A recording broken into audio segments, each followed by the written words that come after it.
Disclaimer. The views and opinions expressed in this episode are those of the GOAT, or the greatest of all titos, and do not necessarily reflect the views or positions of all titos or uncles around the world. Possibly a few, but definitely not all. So, the Apple event Wanderlust has just ended, and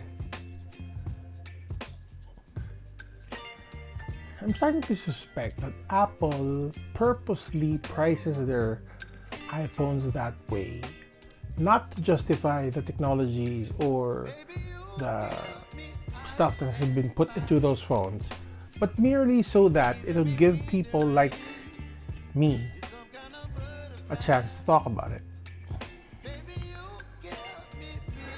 But then you have to realize also that in countries like in the US or in Japan, where the cost of living is priced enough that your salaries match it, buying an iPhone is relatively inexpensive.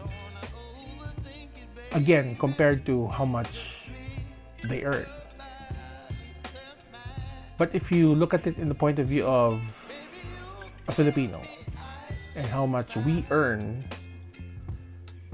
in line with our cost of living, it would cost you an arm and a leg. So it's interesting to see the price that has been set if you were gonna buy it here in the Philippines compared to buying it in Japan or in Hong Kong or in the States, wherein it's surprisingly 15% cheaper. But then I just wanna come here and talk about how much the prices of the 4 variants of the iPhone 15 and compare it to their base price and their top of the line price. So first up bat, the iPhone 15, the 6.1 inch iPhone 15. Next is the iPhone 15 Plus.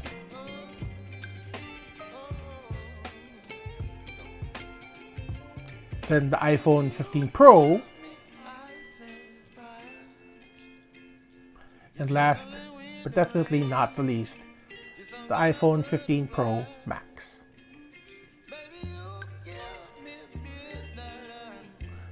Well, albeit there are like a lot of changes, significant changes in design and technologies and features in this particular lineup compared to last year's, 2 years ago, and 3 years ago. One highly noted change is they're finally ditching the Lightning port for USB-C.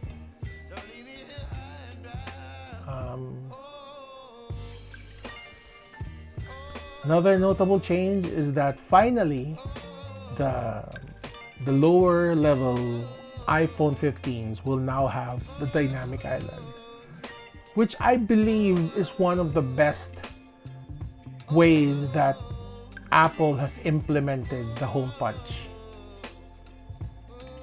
I just tweeted the other day to OnePlus hoping that they include a form of the dynamic island on the upcoming OnePlus 12, and I hope that it's not too late. That was a good idea for Apple to include and make the dynamic island. Another thing that was worth talking about is the action button. Kasi for the longest time, Apple has been using a volume switch or a toggle, or basta it's a physical switch that actually first started with Palm. So hindi siya revolutionary na gimmick na ginawa ni Apple. It originally started from Palm, yung merong volume slider or switch. And the good thing about it is, like in the Pro models at least, they ditched the alert slider or volume slider for an action button. which by default or off the box, it would be set to as a mute button. But then you can customize it to whatever other function that you think it is necessary. Sa iPad kasi, sa iPad, they had a, ganun din para may switch din sa gilid that you can actually change into another function. Dalawa lang ang function at the time eh. It was either a mute button or a mute switch or yung toggle ng ng orientation sensor niya, so that when you parang orientation lock, that's it is. So yeah, so the notable features or upgrades that I would like to say about the iPhone 15 that as an Android boy that I find really fascinating is the action button, the dynamic island, and finally convert or change to USB-C. If you are coming from an iPhone 14, no, don't upgrade.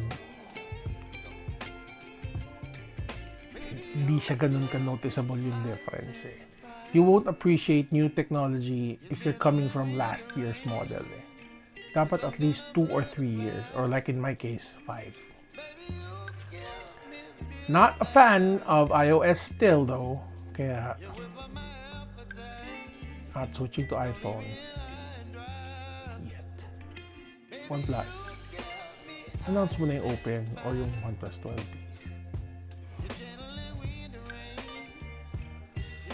My OnePlus 6T died on me yesterday, but it brought back to life. Ayaw mo matay. Eboy. Which goes to show why I like OnePlus so much. And that's all I have to say about that. Catch you in tomorrow's video, guys. Bye-bye.